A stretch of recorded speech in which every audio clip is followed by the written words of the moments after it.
Então vamos lá, em princípio está gravando. Então vamos. Fala pessoal, tudo certo? Estamos começando mais um episódio desse projeto aí, Conteúdo e Resenha.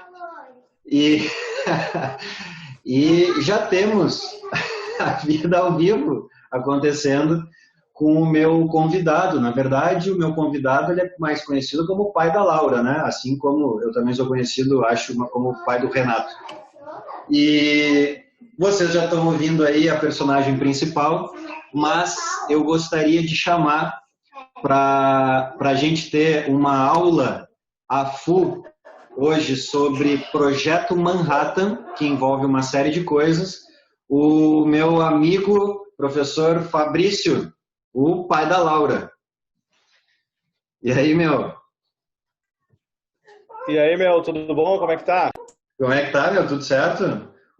Quem manda aí começou a falar antes do Tudo tempo. certo. Não, a Laura tava agitadíssima aqui. Entrou o cachorrinho da vizinha e ela se enlouqueceu. Ah, mas é assim, né, meu? Aulas online já aconteceu de tudo. Hoje eu dei sorte até, eu estava dando uma aula agora há pouco, e aí disparou um alarme. Aqui pertinho tem um prédio aqui. Disparou um alarme. Só que, cara, disparou o alarme segundos após eu dar tchau pro pessoal. Então dessa vez deu tudo certo, mas se não, daria um alarme no fundo aqui disparado, fora os cachorros. Os Cara, cachorros são meus brothers já. tu conversa com os alunos pra saber o que que tá rolando, assim, tipo de engraçado. Vai, eles te contam cada história. E o cara tá dando aula e a vizinha começa a chamar no portão. O cara tá dando aula e o filho entra e derruba o computador. Essas coisas. Sim, eu sigo o Diogo, como é que é? Diogo, me fugiu o nome do cara, Diogo Almeida, não? Humorista lá, que ele era professor. Agora fugiu o nome do cara, Diogo Almeida, se não me engano. Que agora ele é humorista, assim, faz stand-up, o cara é tri engraçado e ele era professor, então ele usa a vida de professor, ele fala as piadas pedagógicas e tal. E desde que começou a pandemia, ele tem, tipo, no Instagram dele lá uma série que a galera manda dos erros pedagógicos de gravação, que ele fala. E, cara, o pessoal manda, assim, os negócios que estão Ah, cara, é um gravando. inferno. Cara, é triste, né? Mas é engraçado no fim, né? Porque a gente tem que levar na boa também, né? Que acontece com a gente isso direto. É, não. Porque é a vida, Cara, né, cara? O cara é, não consegue separar, né? O escritório e a sala. é o que eu digo às vezes em aula, quando esses dias também chegou, já falei isso uma vez, chegou o entregador e só tava eu em casa, vem uma encomenda, né? E eu disse, bagulhada, segura aí que eu vou ali pegar a encomenda, porque, né, as coisas estão acontecendo tudo ao mesmo tempo, né? Hoje a dar aula com o Renato vendo televisão e daqui a pouco ele começa a comentar o desenho dos PJ Masks no meio da aula, que eu vou fazer. É. Sabe que tem um colega nosso que o carteiro parou na frente e do escritório dele dava para enxergar a rua, né? Só que ele estava no meio da aula e o carteiro vai bater palma, e ele nada. Daqui a pouco o carteiro começou a xingar ele porque ele não saía. Assim, que ele estava em aula, ele fazia sinal, o carteiro não entendia. É, a vida, ué, a vida. Ô Fabrício, tu sabe que o meu segundo curso de licenciatura, se eu fosse fazer, se eu fosse fazer essa loucura de novo de ser professor, seria história, né? Alguns sabem dessa história aí, e isso normalmente é meio surpreendente, porque, né, professor de física, a segunda licenciatura seria matemática, química, sei eu, e seria história, que eu sempre tive excelentes professores de história, e sabe como é que é, né? Isso acaba influenciando. Então, seria um curso o segundo curso de licenciatura que eu faria, porque eu acho muito tri. E tu sabe que se eu fosse fazer o segundo curso de licenciatura, não seria Não física. seria física. Certamente. Imaginei. É.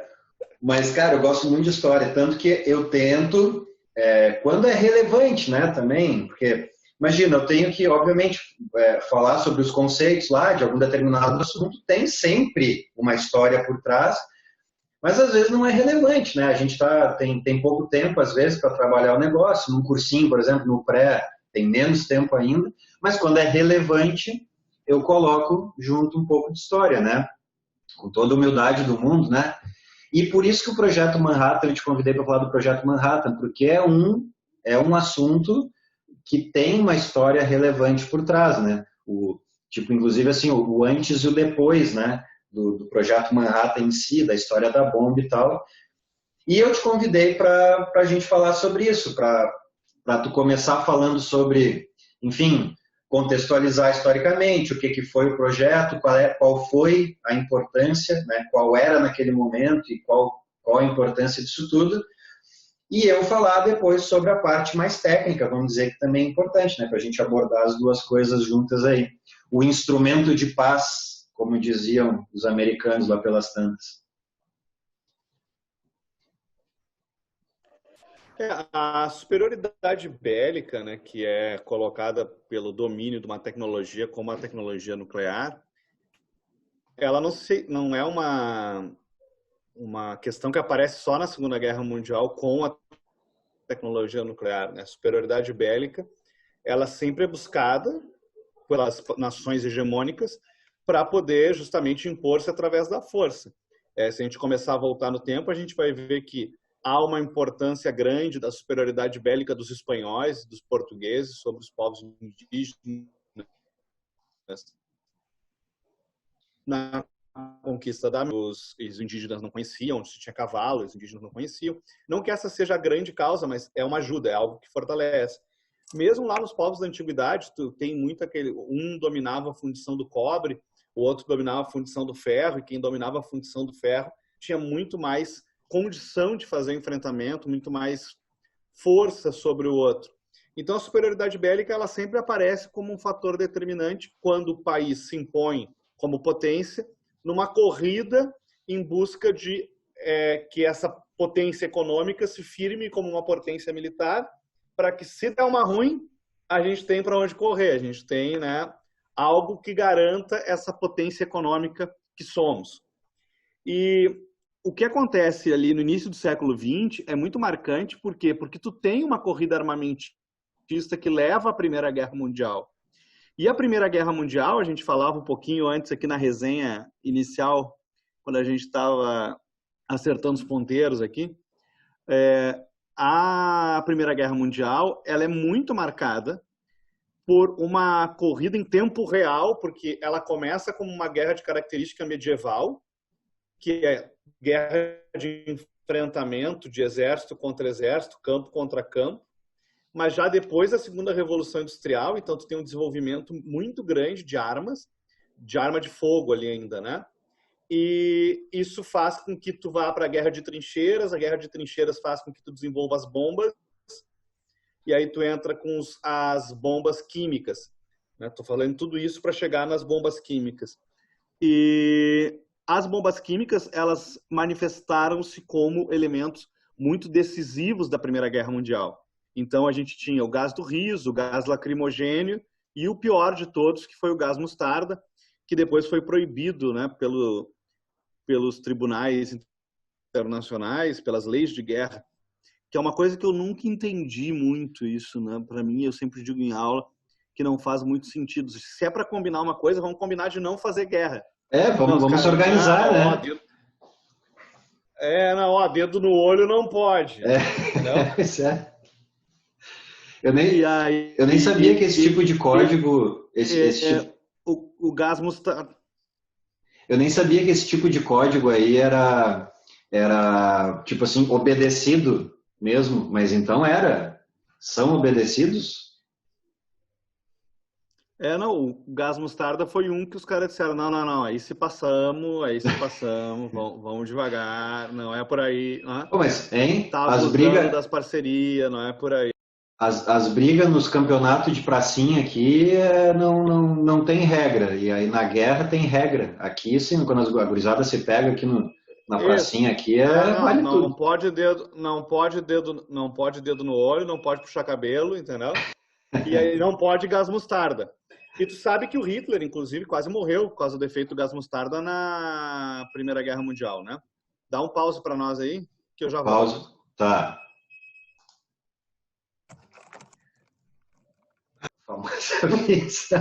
Famosa pizza chegando. Ah, tá Ah, não, louco. hein? E pizza para quem tem Tá, não, e aí... para quem tem uma e barriguinha a- mais avantajada é sagrado, né, velho? Eu tô nessa também. não, e uma cervejinha, né? É, é. Que Então, eu estava dizendo que o gás mostarda, ele foi um fator muito decisivo, né? O domínio da tecnologia e também o uso dela e a capacidade de produção industrial dela, tanto pela Inglaterra quanto pelos Estados Unidos, que fazia o aporte, quanto pela Alemanha na Primeira Guerra Mundial. Para além disso, ali entraram outras tecnologias, como o desenvolvimento de tanque de guerra, desenvolvimento também do avião, né? Como arma de guerra, o avião ele é criado antes pelo Santos Dumont, mas a partir disso tu vai ter ali a utilização dele como arma de guerra. E existe, então, de uma forma muito conexa, muito próxima da Segunda Guerra Mundial, essa ideia de que a superioridade bélica ela é central, né? De que ela é importante para a afirmação nacional. Junta isso a um cenário de construção aonde essa de construção de nação, aonde tu tem um revanchismo como pilar central. E aí tu começa a construir o nazismo, o nazifascismo, né? Isso gera mais uma conversa de 7 horas. É. E o nazifascismo tem no seu pilar central de estrutura a ideia de fortalecimento da nação e acreditava-se que esse fortalecimento da nação não viria de outra forma senão através de uma afirmação bélica. Então, Ô, o Fabrício, projeto de desenvolvimento... é mais ou menos aquele negócio do cara fica mais machão com pólvora, né? E com, Isso, com uma arminha por trás, né? isso aí o cara se encoraja, entendeu? É. E, e, e outra, é um pouco mais, é aquele cara que apanhou, entendeu? É aquele cara que apanhou e que vê no fato de portar uma arma, agora eles vão ver. Agora eles vão ver do que se trata. Então existe toda essa psicologia por trás na reconstrução da Alemanha e da Itália e no projeto de desenvolvimento econômico. A Alemanha e a Itália começam a se desenvolver, mas tendo no bélico o grande motor da indústria na corrida bélica. Enquanto isso, enquanto essas coisas estão acontecendo, os países, né, das democracias liberais estão enfiados num buraco da pós-crise de 29, do qual a Alemanha também estava e sai de lá a partir desse projeto bélico. Então, quando o Hitler ele manifesta-se não ser quem as democracias liberais esperavam, explico. Eles acreditavam que, como eles, democracias liberais, estavam fragilizados, o grande perigo da Europa chamava-se Stalin, dominando a União Soviética, e que ele poderia, então, avançar sobre a Europa fragilizada. Quando surge um regime anticomunista no centro da Europa, eles disseram, vamos deixar esse cara fazer arma, mesmo que o Tratado de Versalhes dissesse que ele não podia, porque dessa forma a gente garante, né, uma barreira para o avanço soviético no leste europeu. Acontece que em 39, e esse ano é um ano muito importante para o Projeto Manhattan, porque é o ano inicial do Projeto Manhattan, né, a matriz dele, em 39, o Hitler faz um acordo no início do ano com Stalin, dividindo o leste europeu entre os dois. E aí tu tem uma lógica de uma sociedade que se desenvolveu toda ela a partir do belicismo, de que a sua economia está calçada, está estruturada na construção de armas, né? E obviamente que se eu faço uma economia que produz armas, eu preciso dar uma finalidade para isso, porque senão eu estou criando uma bolha que não vai se sustentar. Então eu Sim. preciso fazer guerra. E como eu preciso fazer guerra e não vou fazer com a União Soviética, então eu vou fazer com as democracias liberais. Nesse momento, a Inglaterra e a França, principalmente, e os Estados Unidos, por tabela, indiretamente, pensam, fudeu. Fudeu por quê? Porque nós deixamos esse cara se armar até os dentes enquanto a gente está aqui fazendo vassoura. Sim. Enquanto a gente está fazendo prato, a gente está desenvolvendo, né, tecnologia para retomar a nossa produção. E aí a Inglaterra e os Estados Unidos entendem que o Hitler é um adversário muito perigoso e que é necessário fazer um investimento maciço em tecnologia. Então, vai se investir mais de 2 bilhões de dólares. E se alguém já viu um filme dos anos 90, início dos anos 2000, tu certamente viu, né? Porque tu é retardado que nem eu, então certamente tu viu esse filme. Mas tem uma galera mais nova que não viu. Chama-se Austin Powers. Ah, certamente. O Austin Powers, eu estou fazendo essa referência por quê? Porque o Dr. Evil lá fica congelado durante alguns anos, alguns 40 anos lá, ele está na Guerra Fria, descongela pós-Guerra Fria, e aí ele pede um resgate que ele diz, né, que vai pedir $1 milhão. Que $1 milhão era um dinheiro para ser rico para o resto da vida, assim, né? Sim. Hoje é um bom dinheiro, nada mais que isso, né? É um bom dinheiro. Mas dá para passar umas férias boas, né? Dá para passar umas férias boas, né? Mas 5 milhões de reais te ajuda, mas não resolve tudo, né? Então, tipo... o problema todo tá, então, nesse volume de dinheiro, ele está sendo investido. Por quê? Porque os caras entendem que eles perderam muito tempo com Hitler. E aí eles vão começar a ir atrás das maiores mentes disponíveis à época, e tem uma galera, isso é um fato bem, bem preponderante, que foge da Europa em função da condição pré-guerra ali, do avanço do antissemitismo, da perseguição, dos fanatismos, né?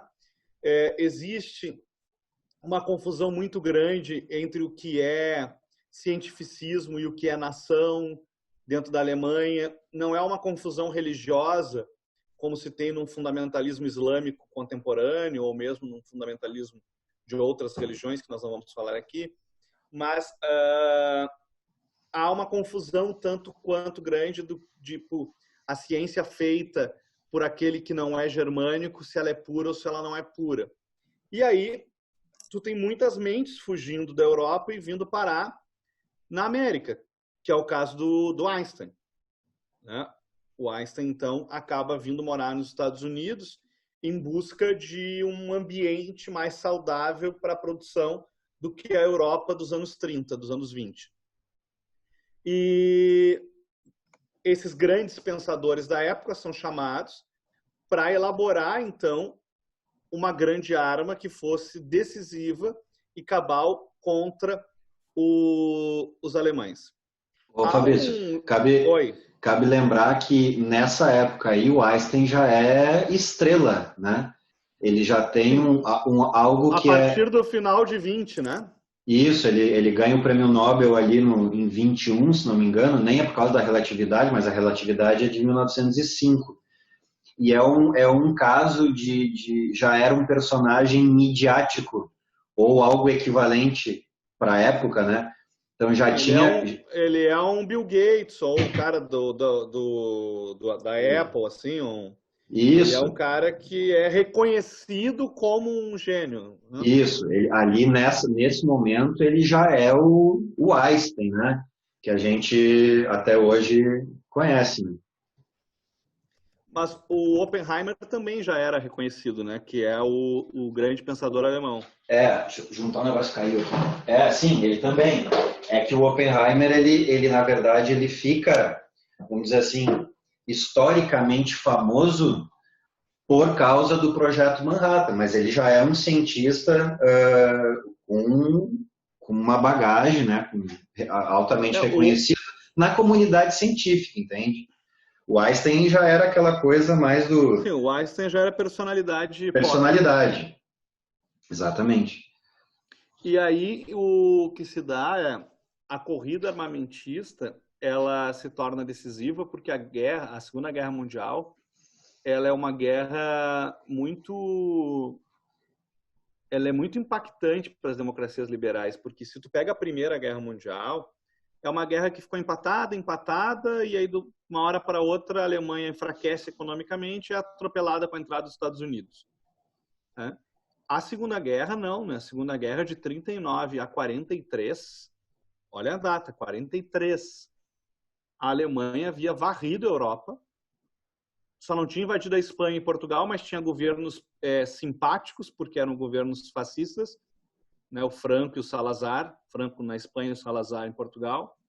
Havia varrido a Europa Central, já bombardeava Londres no início de 43, em 42 já, bombardeava Londres, está invadindo a União Soviética em 43. Deram corda para o Einstein, né? E pro Einstein, deram corda pro Hitler, e com a diferença que ele era inteligente, né? A gente conhece aí, às vezes tem governante aí que ganha corda também, mas é burro, né? Aí acaba não se criando. Ele tinha uma capacidade de resolução estratégica que era impressionante, né? E aí o que acontece é que quando tu olha para o tabuleiro em 43, ele assusta, tanto é que o grande gênio da Segunda Guerra, o grande pensador político da Segunda Guerra é o Churchill. Né? O Churchill elege-se primeiro-ministro da Inglaterra. A Inglaterra está numa crise econômica sem precedentes, sendo bombardeada pelo Hitler. E ele se dá conta que só tem um caminho. Qual é o caminho? É unir os Estados Unidos com a União Soviética, o que parecia impossível. É unir o Roosevelt com Stalin. E aí ele chama os dois para uma reunião que tem que acontecer em Teherã, que é a capital do Irã, que à época, né, era um protetorado, era uma região que tinha um governo simpático à Inglaterra e aos Estados Unidos. O Shah Reza Pahlavi era o nome do rei, né, o Reza Pahlavi. Ele vai, então, abrir o espaço para fazer a Conferência de Teherã. E lá na Conferência de Teherã fica combinado que vai se depositar muito dinheiro no Projeto Manhattan, enquanto a União Soviética retarda o avanço do Hitler no leste. Então, isso era algo que era visto como muito decisivo. O que, de fato, se a gente for à guerra em si, a gente vai ver que a questão nuclear, para a Alemanha, ela não foi decisiva, né? Porque a Alemanha já havia caído quando as bombas foram disparadas.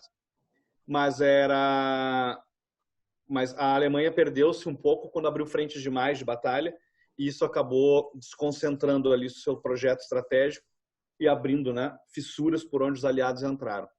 Agora, o domínio da tecnologia nuclear era visto como o grande divisor de águas da guerra. Tem uma distopia que eu terminei de ver agora no Prime, e que é um livro escrito nos anos 50, acho que é O Homem do Castelo Alto. Uma das distopias, né, referentes à Segunda Guerra. E ele cria um universo no qual os nazistas, onde o Roosevelt morreu, nesse universo paralelo, né? O Roosevelt morreu, ele sofre uma tentativa de assassinato em 38, de verdade, né? E ele escapa da tentativa de assassinato. Nesse universo ele morre. E aí o Roosevelt não teria feito investimento na Operação Manhattan, que não despertaria o interesse da Inglaterra numa aliança e do Stalin, e o que levaria então à vitória do Reich sobre os Estados Unidos, com uma queda de uma bomba nuclear em 46 em Washington. Então, que levaria um pouco tempo a mais para a Alemanha desenvolver, mas que a Alemanha estava na reta final do seu projeto nuclear também. Então, a bomba, quando ela cai, para encerrar a minha parte aqui, para depois passar para te falar um pouquinho sobre a tecnologia em si, a bomba, quando a bomba cai, ela é atirada no Japão. Primeiro, né, já gastamos tudo isso mesmo, vamos ver o que rola, né? Sim. O primeiro teste é no Novo México, mas eles precisavam tocar no Japão. Precisavam por quê? Porque a bomba tem 3 alvos. O primeiro alvo era o Japão, que era antecipar uma rendição japonesa. O segundo alvo é a União Soviética, que era vista como a próxima grande inimiga, e a União Soviética precisava dar 2 passos para trás, né? E ficar na dela. Só que aí tem tem alguns autores que falam de um terceiro objetivo, ou uma terceira consequência, se não foi um objetivo, claro, mas que é bem interessante, que é os Estados Unidos sempre foram o filho da Inglaterra e da França, né? O segundo ali na hierarquia, desde o século XIX. mesmo tendo virado credor na Primeira Guerra Mundial, as velhas ainda botavam banca de rica, né? E os Estados Unidos faziam dele ali, né? Ah, eu ajudo quando eu posso e tal. Continuava com aquela ideia de que a América é para os americanos, a Europa é para os europeus. Tanto é que isso é motivo da demora da entrada dos Estados Unidos na guerra, tudo isso. Então, há quem acredite que uma das consequências da bomba também foi mostrar para a Inglaterra e para a França que houve uma ruptura na ordem mundial e que a partir daqui existiria uma nova ordem, aonde essa nova ordem seria ditada pelos Estados Unidos. Por quê? Porque ela detinha uma tecnologia que ninguém detinha, que era a tecnologia nuclear. Os Estados Unidos, depois que o Hitler baixa a bolinha dele lá, eles oficialmente rompem com a União Soviética, porque eles fizeram esse acordo no início, né? E depois eles rompem ou fica aquela coisa de não 47. rompemos... Em 47. Em 47. O presidente Truman dos Estados Unidos vai, então, declarar guerra a todos aqueles que pretendem, né, tirar a liberdade das nações livres, que era uma carta à União Soviética. Né? Sim. Não há um rompimento diplomático oficial, mas há essa postura do Truman, respondida pelo Stalin, que estabelece, então, uma posição de polarização que leva à Guerra Fria.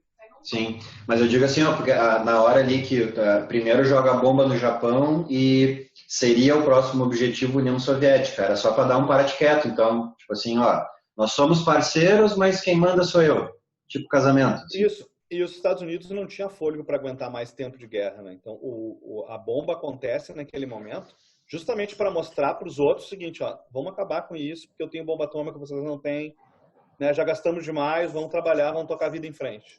Sim.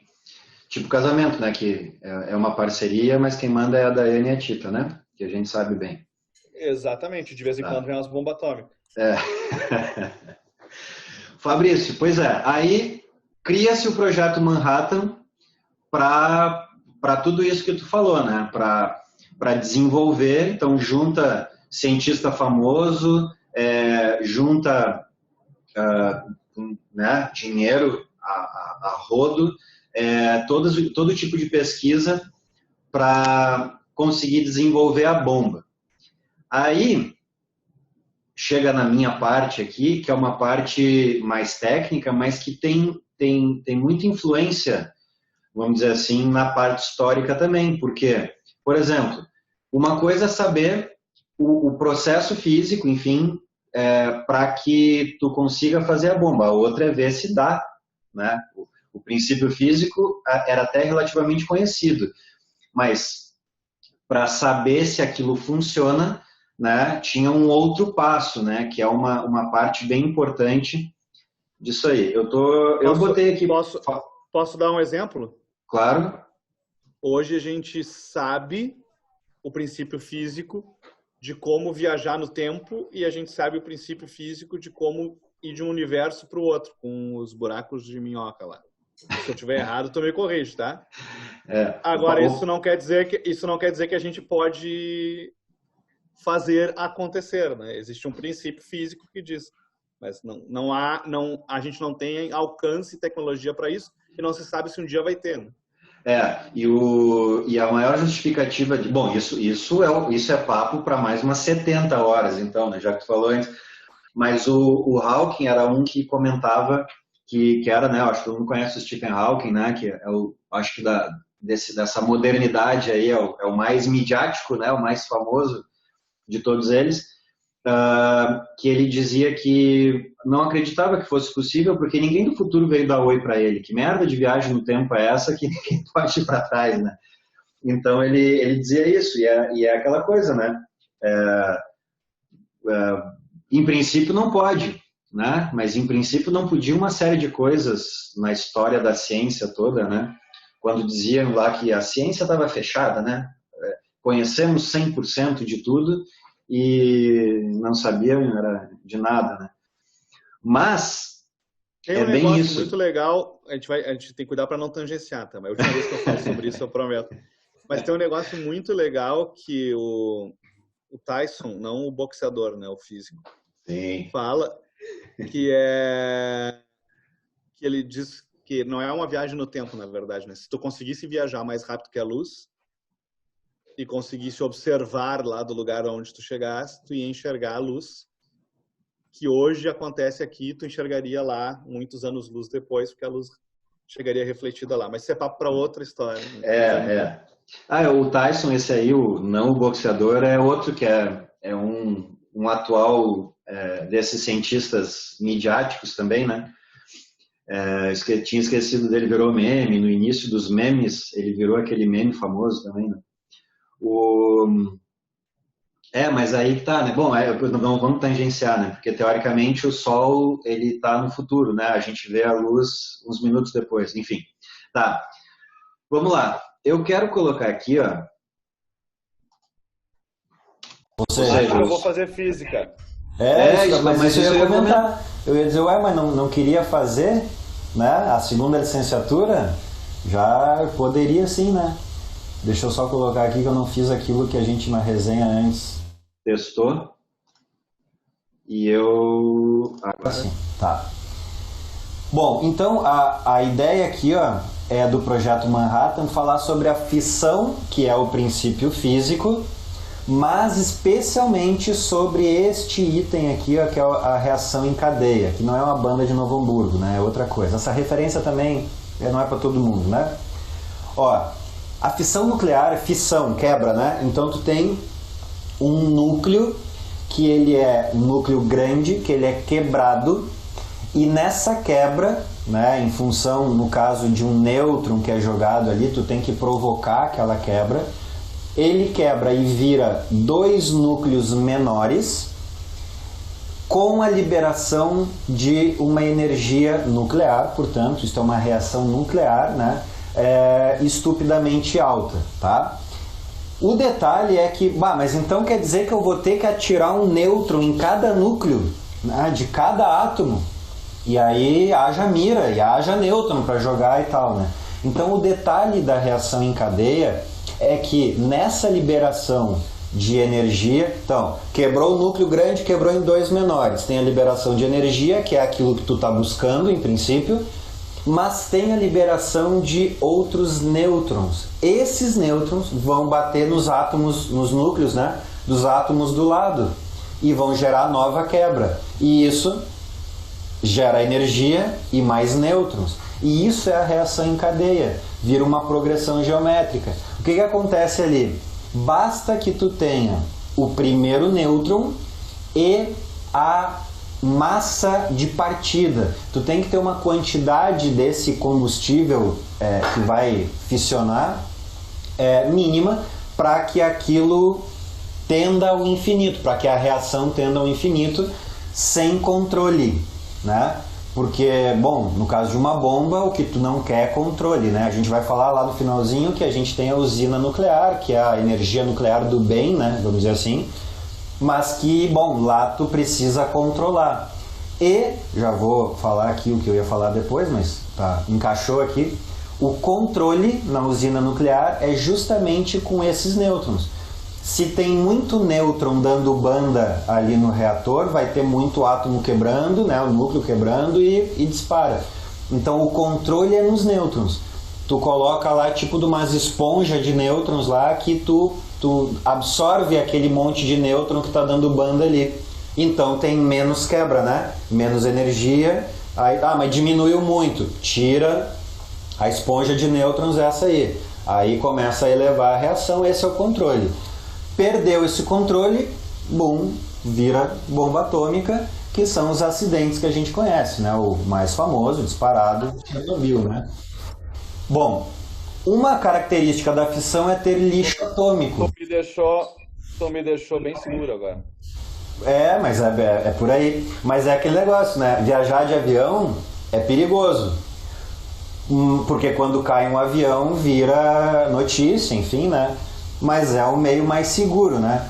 Eu não estou aqui querendo defender ou não defender a energia nuclear, mas ela é segura, né? Se tu faz com né? O problema de fazer no Brasil é que é brasileiro que faz. Infelizmente a gente tem que... às vezes tem coisas que acontecem que só dá para entender quando tu sabe que mas não foi no Brasil, né? Então, se a coisa é bem feita, ela funciona muito bem. É uma das maneiras mais de tu obter energia elétrica no final, né? Que o objetivo é gerar energia elétrica lá das maneiras mais limpas e tal, apesar do lixo atômico, né? Agora, acidente é acidente, né?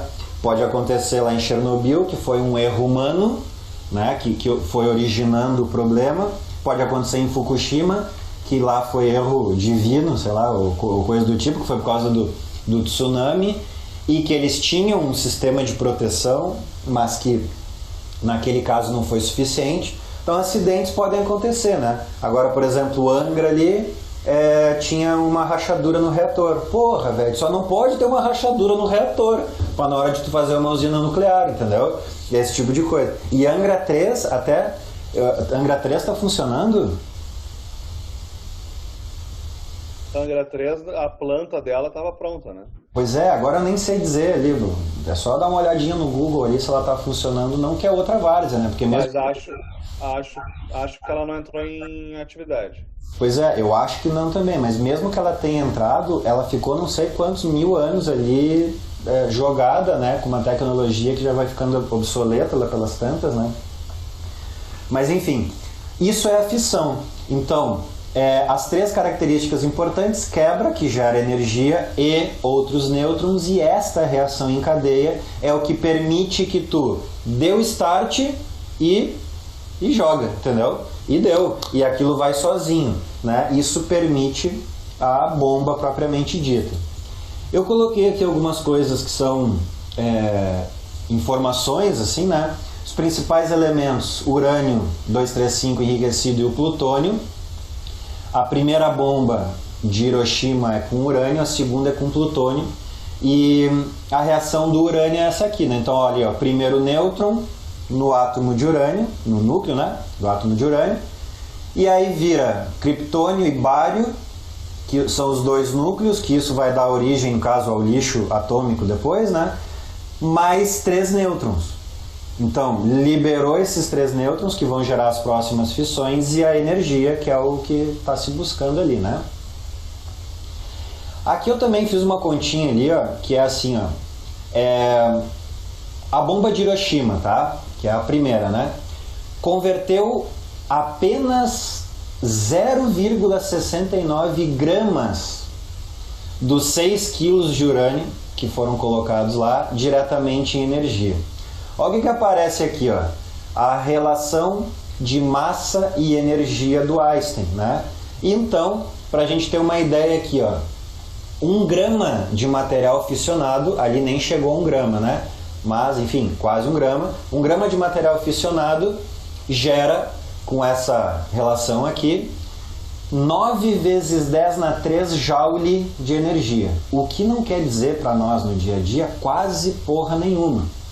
Mas, se a gente transformar isso em quilowatt-hora, que é uma medida, é uma unidade de energia também, essa a gente já tem noção no dia a dia, porque essa é a que a gente paga no final, a conta de luz lá, né, que a gente tem. Então, gera 1 grama, 25 milhões de quilowatt-hora, 25 10 na 6. Para ter uma noção do que é isso, eu coloquei aqui um valor médio aqui de casa, por exemplo, em torno de 300, na verdade esse é quando dá um picozinho, assim, que a gente tem que cuidar das lâmpadas, né? 300 kWh mensais. Não sei se tu sabe quanto dá a tua conta, Fabrício, mas aqui é mais ou menos isso que tem, especialmente ali no inverno, né? Quando a gente acaba usando muito mais ar-condicionado e tudo mais. Portanto, este 1 grama de material... A minha aqui chega perto dos 400. Chega nos 400?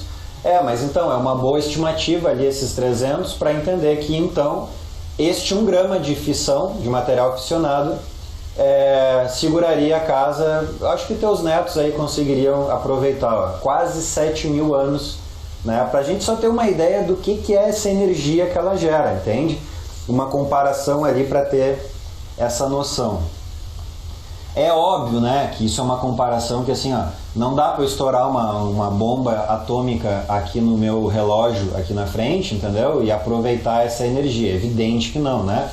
Isso teria que ser armazenado, antes que alguém tenha essas ideias brilhantes aí, isso teria que ser armazenado, enfim, né? Acho que deu para entender que é só para comparar sobre o que a gente está falando, tá? Aqui começa a parte do Einstein. O Einstein manda essa carta em 1939, ali, para os Estados Unidos, lá para o Roosevelt, né, para dizer que, ó, vai dar merda esse troço do atômico aí, hein? Então, se é para dar merda, que dê merda a favor. É mais ou menos isso que ele diz, ó. Ele fala aqui, isso é uma transcrição aí não oficial, tá? Então ele diz aqui, ó, no curso dos últimos 4 meses, estamos em agosto de 39, pelo trabalho de Joliot na França, assim como de Fermi, que é outro cientista bem famoso na época, e o Szilard na América, que pode ser possível provocar uma cadeia de reações nucleares. Ó o Einstein, cadeia de reações nucleares, numa grande massa de urânio, no qual grandes quantidades de poder, né, de acordo com o que tu estava falando ali, né, e um novo tipo de radioatividade seriam geradas. Agora parece quase certo que isso poderá ser atingido no futuro próximo. O novo fenômeno poderia ser usado na construção de bombas. E aqui vem o detalhe, né? E é concebível, apesar de haver muito pouca certeza, que bombas extremamente poderosas poderiam assim ser construídas. Vê que ele está falando da reação nuclear, da cadeia de reação, né? Da reação em cadeia, que é o que era aquele princípio, mas ó, pode ser que dê, né? Mas entende? Não se tinha a certeza daquilo ali ainda, né? Uma única bomba desse tipo poderia destruir todo o porto e alguma parte da sua área adjacente. E aí traz um outro problema que tem que levar para lá, né? Tem que também transportar o bagulho. Ele fala que a Alemanha tá indo atrás. Aí, aqui ó, Fabrício, tem uma mensagem que foi descoberta anos depois, que o Einstein, tipo assim, mandou um WhatsApp lá pro Roosevelt. Ó, vamos ouvir aqui. Fala, Rose, se eu fosse tu, eu faria logo essa história dessa bomba aí. Os alemão lá, eles já estão fazendo. Daí, vai dar merda isso aí, hein? Se tu não fizer logo, eles vão fazer e vão estourar a bombinha aqui. Aí depois, ó, vão dizer que eu que assinei uma carta, que eu que falei não sei o quê, e eu não quero ter nada a ver com isso. Dá pra fazer a bomba? Dá pra fazer. Mas, então, depois não me mete nessa história aí. Bom, eu vou ficar aqui tentando torcer, assistindo pra tudo dar certo. Se não der, eu já tô na história mesmo, tá? Então é isso, um abraço e até mais. Ó, foi uma mensagem verídica, né? Claro que ele mandou basicamente o que ele... Sabe que eu sempre imaginei que ele tivesse uma voz mais bonita. Não, parece que era essa merda mesmo aí, Mas resumindo, foi o que ele quis dizer na carta, entendeu? E ficou aquela sensação, né, de ele, sabe assim, riscou o fósforo, jogou no palheiro seco ali e virou as costas. Não fui eu que botei, né? Porque isso dá como é que eu vou dizer, um peso pro projeto Manhattan, entende? O Einstein falou que dá, e os outros também, e ele tem sempre essa parte política que tu falou ali, que ele já está se mudando para lá. Ele se muda para os Estados Unidos quando, sabe dizer?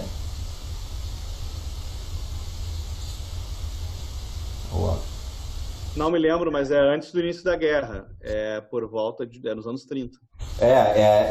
Na beira do projeto Manhattan ali, né? Então ele tá preocupado, digamos assim, com, olha, já que é possível, ou que em princípio é possível, que quem sabe vocês fazem, né?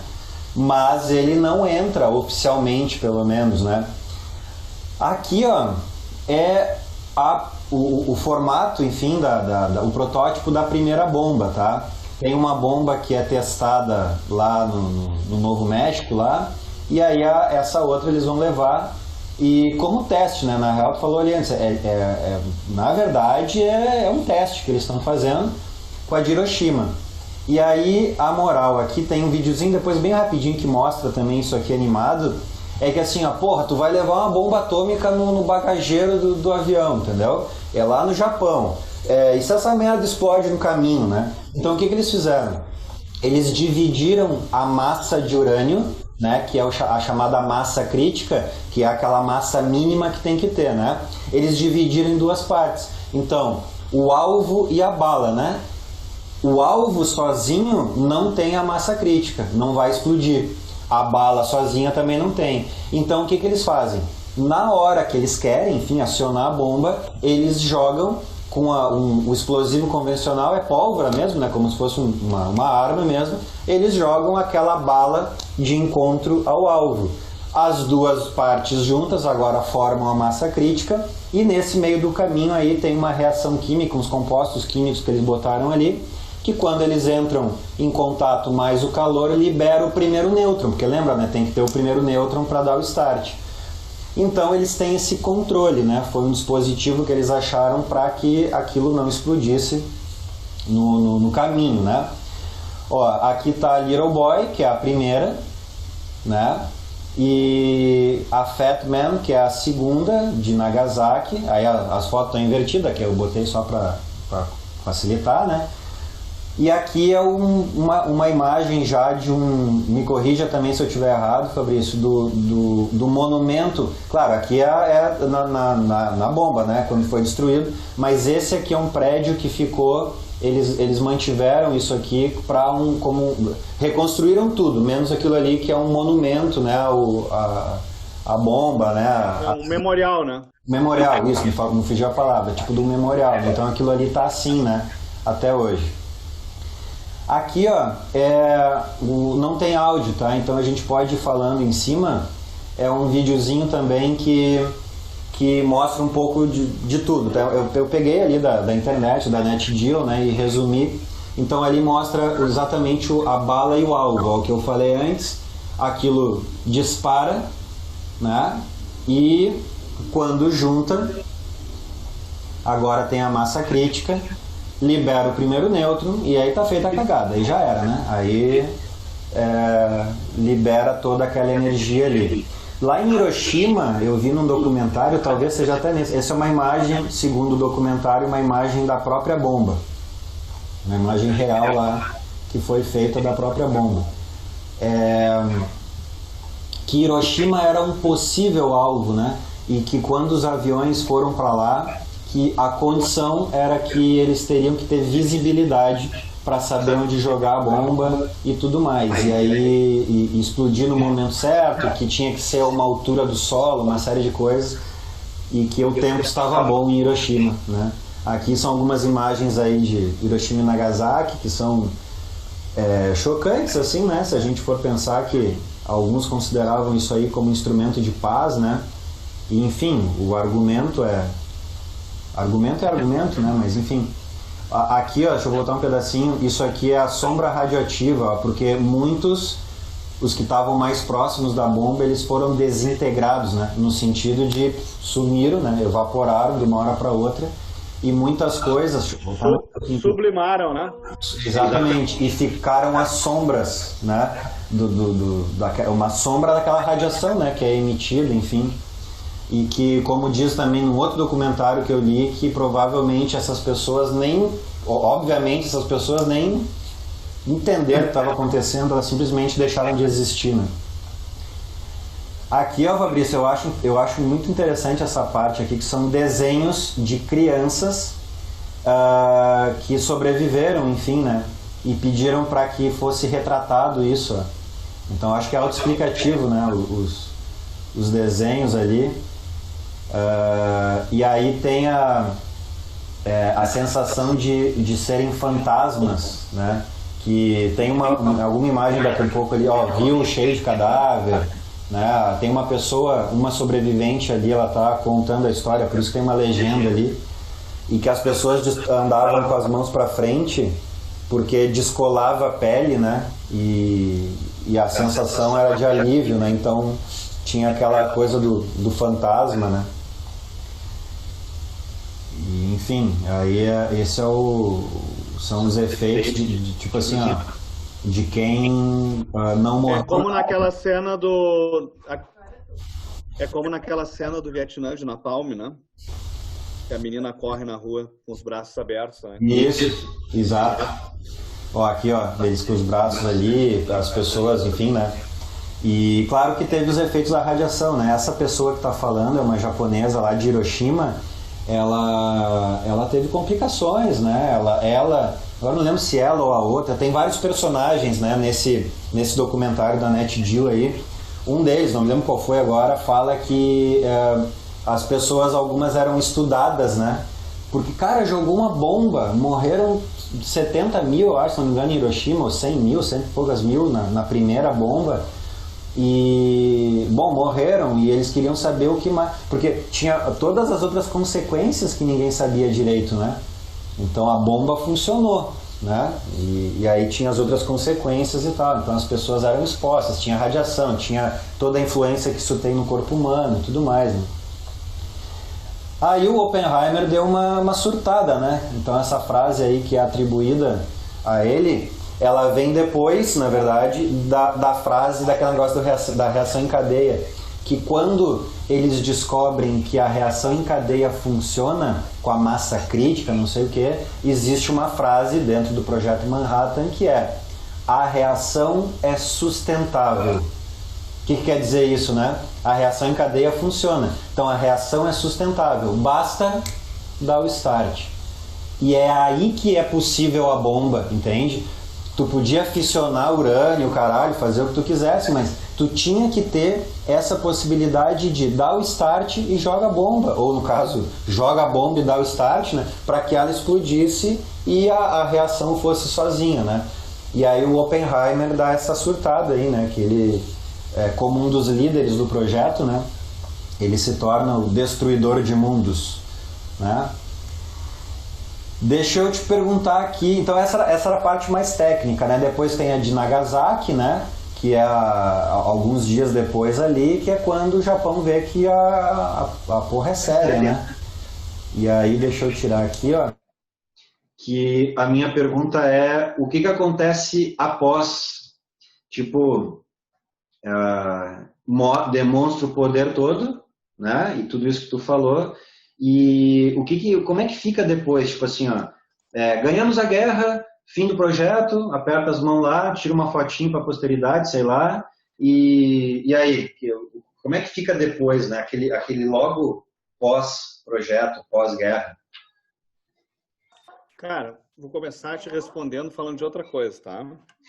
Que é, tu estava do meu lado quando o Jael encostou pro Cícero e eles fizeram gol, entendeu? Será que tava? Olha aqui. O que eu quero dizer? Tem aí? Aqui. Será que tava? Ali. O que eu quero dizer com isso, cara? O que eu quero dizer com isso é que quando tu ganha, tanto faz, entendeu? E é bizarro porque se coloca o Holocausto como o grande crime da Segunda Guerra Mundial, e o Holocausto não é um crime de guerra, é um crime contra a humanidade. Mas é uma prática de Estado que começa antes da guerra, né? O grande crime de guerra da Segunda Guerra Mundial foi a testagem em 2 grandes centros urbanos de uma bomba com capacidade de matar centenas de milhares de pessoas. E como eles ganharam a guerra, obviamente isso ficou em segundo plano, ninguém foi julgado por isso, né?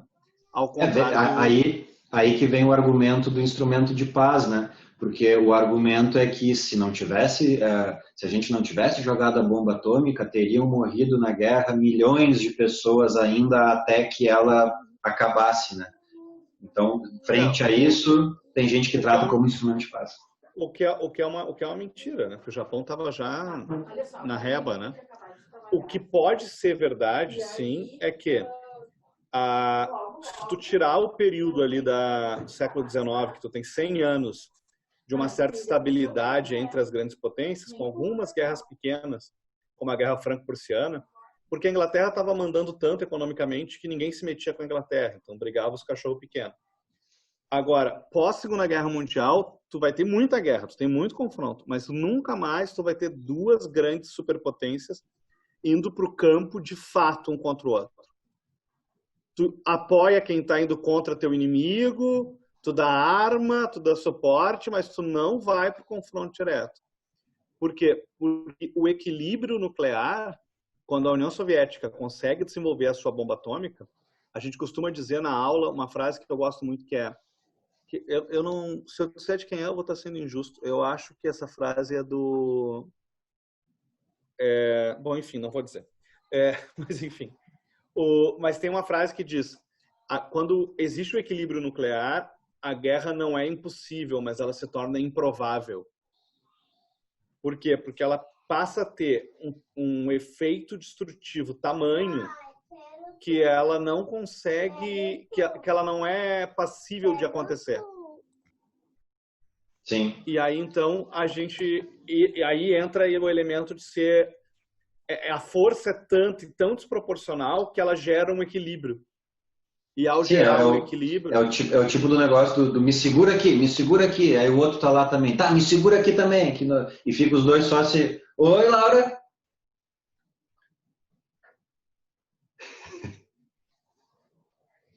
A Laura tá querendo aparecer no vídeo. Então é um troço tão... É que assim, chega uma escala que não importa se eu tenho 1000 bombas atômicas e tu tem 2000. Nós não vamos chegar a gastar tudo, entendeu? Nós vamos morrer antes. Sim. Então, aí vem uma frase que é atribuída ao Einstein também, né? Que eu não sei se é dele mesmo, mas é atribuída a ele, que é que a Segunda Guerra foi o início da bomba atômica, né? E que se a Terceira Guerra fosse baseada só em coisas nucleares, a Quarta Guerra seria de paus e pedras, né? Novamente, né? Ou algo do tipo. Acabaria completamente a estrutura, porque, tipo, e eles chegaram a ter milhares de bombas, as duas potências.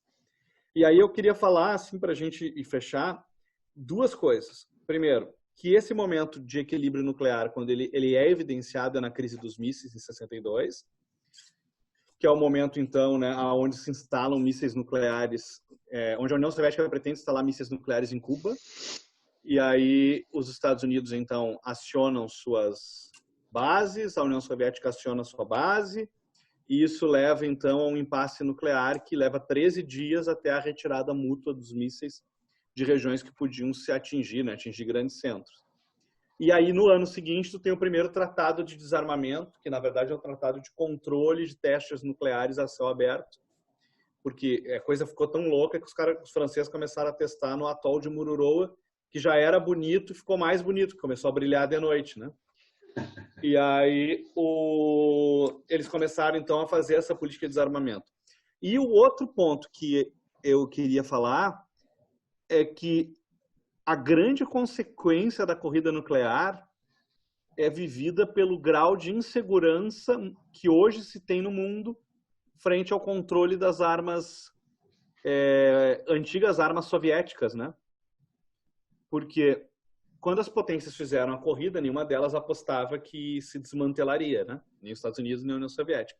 A União Soviética se desmantelou e o seu arsenal, boa parte do seu arsenal nuclear sumiu.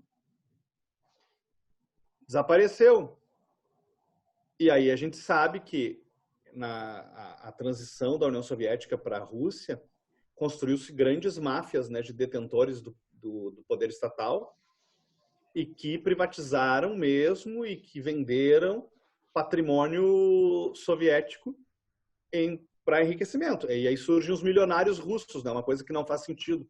Milionário russo, que os caras eram socialistas 20, 30 anos atrás, como é que tem milionário russo no início dos anos 2000? Sim. Por quê? Porque esses caras enriqueceram do dia para a noite vendendo patrimônio do Estado ou se apropriando de petrolífera, se apropriando de mineradora, que eram coisas que eram estatais, que era tudo estatal. E esse arsenal ele sumiu, e aí começa a aparecer Paquistão com bomba atômica, Índia com bomba atômica, um monte de lugares que tinha conexões, né, com esse mundo soviético, começa a aparecer com bomba atômica, e hoje a gente não tem plena certeza sobre o controle do armazenamento nuclear. Porque o nosso medo hoje não é nem que o Paquistão jogue uma bomba atômica, porque isso é bem improvável, mas é qual o cuidado que o Paquistão está tendo com o arsenal nuclear e com possível vazamento, né, e com possível acidente. Agora, mas o Paquistão talvez não, mas algum outro louco que chegue no Paquistão e diz assim, ó, toma uns dólares aqui, me dá uns dólares não, né, vários dólares e me dá aqui a bomba, isso também é um perigo, né? Louco tem por tudo, né? Não, e não se tem muita ideia, daqui a pouco pode aparecer um grupo fundamentalista, alguém que detenha uma bomba dessas do arsenal velho e que tente fazer algo com isso, né? Sim. A energia nuclear, ela é, aí, né, que a gente falou ali para finalizar a minha parte também, é aquela história do desenvolvimento, né? A energia nuclear, ela pode ser utilizada, como a gente falou antes, ali nas usinas, né? E é utilizada, e é uma energia, né, que é bem utilizada. O que acontece é que, mas isso vale para qualquer coisa, né? Os impactos ambientais praticamente todas têm, né? Uma hidrelétrica, que o Brasil é baseado em hidrelétrica, tem impacto ambiental violento, né? Uma usina nuclear tem impactos ambientais, se tudo dá certo, ela tem impacto ambiental, que é aquecimento da água ao redor e tudo mais. Mas é evidente, né, que um acidente numa usina nuclear, ela tem proporções nucleares, né? Tudo nuclear é proporção gigante, né? Então ela tem esse tipo de problema, né? O que a gente comentou antes ali é uma bomba atômica que está controlada e que, portanto, não é brinquedo, né? Só em Springfield que o Homer é que cuida disso, né? Mas no resto, tu tem que ter uma série de procedimentos de segurança, mas que, né, acidente é acidente. Em Chernobyl também era o Homer que cuidava. Mais ou menos isso.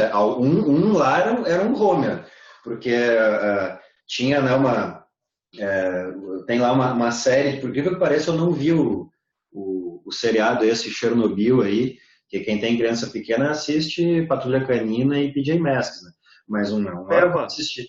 E a Peppa, né? A Peppa já está passando também aqui. Já está com 3 anos, já está quase um adulto. Né? Acredita, ela voltará. Tem, né? Tem umas coisas que vai e volta, eu já percebi. Que ele tinha largado umas coisas aqui e começou a ver de novo lá, aquele mundo de Charlie, aquelas coisas lá.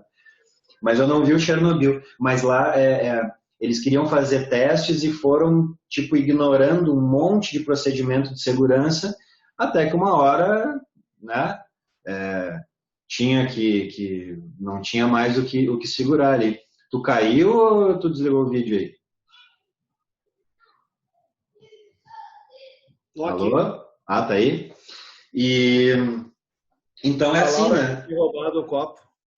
Não, ô Laura, pô, te liga, tá quase acabando, tá quase na hora do copo. Inclusive, já vou antecipar aqui, ó, mostra pra Laura qual é o copo que eu vou fazer o brinde aqui, ó. Ali, ó. Ela tá aí? Não, agora ela foi lá pra dentro, graças a Deus. Uma das coisas, bom, então assim, primeiro valeu por ter aceitado participar aí, um homem desse nível participando do meu humilde projeto aqui, que está começando ainda, e de um assunto que eu acho legal, de, né, um homem ocupado, né, e que aceitou participar ali. A parte da resenha a gente foi colocando no meio, e a própria foto da arena lá, naquele histórico passe de cabeça do Jael, foi algo que a gente não combinou. E o Cícero, nunca duvidei. Nem do Jael.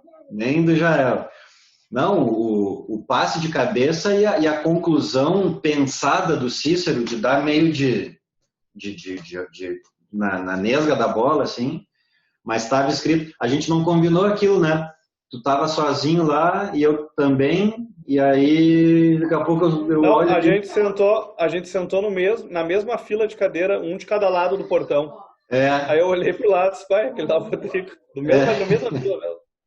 Aí, pô, não combinamos, sentamos ali, aquela foto que tá meio borrada ali, ela foi a única, né? Só tiramos uma e momentos depois eu quase surtei xingando o juiz e o Fabrício é mais contido, né? Naquele momento ali e tal. Porque, porra, foi pênalti, né? E a gente não sabia que ia tocar aquele chocolate em Lanús depois. Se eu soubesse daquilo, nem tinha ficado. Foi pênalti. Claro que foi pênalti. E, Fabrício, nós temos um compromisso em haver. Não sei se tu lembra, não sei se tu sabe. Tu me deve um pagode anos 90, na opinião. Exatamente. Aqui tem dois pagodeiros de quase 40 anos. E que, portanto, o auge de tudo isso é anos 90, né? E aí a gente está tentando combinar, eu acho que o Renato não era nascido. Não, acho não. Certamente o Renato não era nascido, porque a primeira coisa que impediu o nosso pagode anos 90 foi a gravidez, né? Da Daiane. Sim, aí... o Renato não era nascido, tá me enrolando faz 3 anos já. Mais de 3 anos, né? Porque tem o tempo da gravidez ali. Mas a gente vai ter agora, quando voltar a pandemia em 2060, aí a gente vai. Nem que a gente vá na cadeira de roda, nem que os caras do pagode anos 90... Não... Agora em 2037. Pois é. Nem que os caras do pagode anos 90, lá, os cantores dos anos 90, já tenham morrido e coloquem um CD lá. Mas nós vamos ir. Isso é uma banda que a gente vai ter que dar ainda, porque, cara, os dois gostam, e tanto os dois gostam, que aí nós vamos fazer um negócio aqui bem rapidinho, que é assim, ó, não dá, obviamente, por causa do delay, e, né, então é loucura, se os caras que sabem cantar e tocar por causa do mesmo. Darley. Se os caras que sabem cantar e tocar mesmo não conseguem fazer isso nas lives, não é 2 professores que vão conseguir. Mas nós vamos tentar fazer assim, ó. Eu vou começar aqui, e aí vai dar um tempinho, e eu gostaria que tu seguisse. Não sei se tu conhece essa aqui, ó. Eu quero assim, ó. Conheço. Tocava na Eldorado? Tocava, na Eldorado e depois na Metropolitana. Então eu conheço. Faz tempo que a gente não é aquele mesmo par. Vai. Faz tempo que o tempo não passa, que é só você estar aqui. Até parece que o amor não deu. O que era noite já amanheceu. Cadê aquele nosso amor? Que baita som, hein? Isso aí vai longe, já emenda uma na outra e já vai embora. Que beleza! Som, hein? Isso aí é de cantar na beira do palco com o olhinho fechado aqui, ó. Sim. Pegar as nega véia, chamar. Cara, muito trímel. Nós vamos ter que fazer essa aí. Quem sabe ensaiar alguma coisa aí, fazer ao vivo numa volta. Fica aí um convite. Vamos fazer um show ao vivo na ZN. Vamos, sou parceiro. Fabrício. Tua homenagem, ó. Eu vi. Eu tô também aqui, ó. Cadê ele? Aqui, ó. Mas o copo, o casaco é em tua homenagem, mas o copo não nega a raça. Botei certo, agora sim, ó. Ali, ó. O copo não, mas o Canoas também, né? Tá junto, sempre. Esse ano eu já chegou aqui, eu só tenho que ele pegar o moletom 2020 de Canoas, já tá adquirido também. Então tá. Queria agradecer, Rodrigo, pelo convite, foi um prazerzão. Cara, eu que agradeço, espero que tu tenha gostado. Eu te falei no áudio, né? Num dos áudios de convite, que era para a gente gerar algum conteúdo, né? Para quem está se preparando para um vestibular, sei lá, mas era para se divertir, né? Diversão de 2 nerds, né? Mas é assim, para a gente se divertir também e bater o papo e tal, e aproveitar, né? Aproveitar da melhor maneira esse novo método aí de tudo online, né? E que a gente está ficando cada vez mais craque, né? Mesmo os tiozão assim, nós estamos ficando mais craque, né? Os caras vão aprendendo, né? Na marra, né? Mas a gente vai. Fabrício, para fazer o final, o brinde, que no meu caso aqui hoje é uma Coca-Cola mesmo, lá o copo de Canoas, canoão lá na aguinha, então. Então aqui o nosso brinde virtual. Tá cheio de copinho da Laura aqui, tenho de 4 anos também. Uma coleção aqui, porque esses dias a Tita comentou que a Laura perguntou do Renato, viu algum vídeo, viu alguma coisa, perguntou. E, cara, esse tipo de coisa é uma pena, né? Porque juntar essas crianças, até para eles gastar a porra da energia também, um com o outro, né? Eu tô a fim de comprar aquelas rodas, sabe, para correr, tipo falando em gerar energia, né? A gente podia aproveitar isso aí, né? Então tá, meu. Obrigado pelo um abraço. Um abraço. Valeu mesmo, meu. Até mais. Falou.